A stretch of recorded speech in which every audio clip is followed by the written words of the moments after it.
ਇਹ ਕੰਮ ਦੀ ਕੁਆਲਿਟੀ ਪੁੱਛਦੇ ਹੋ, ਇਹ ਚੈੱਕ ਕਰੋ ਜ਼ਰਾ।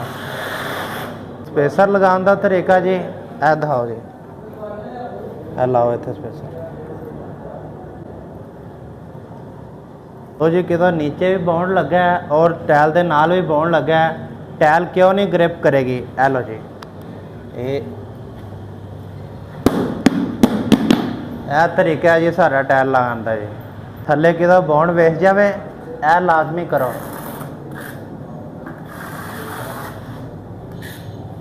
अलहमदुलिल्लाह जी असी दरवाजे को टाइल स्टार्ट की है, पूरी टाइल इस तरह गुनिया कर दिता जी और इस तरह ही मेन एंट्रेंस इस तरह पूरा गुनिया करता है जी।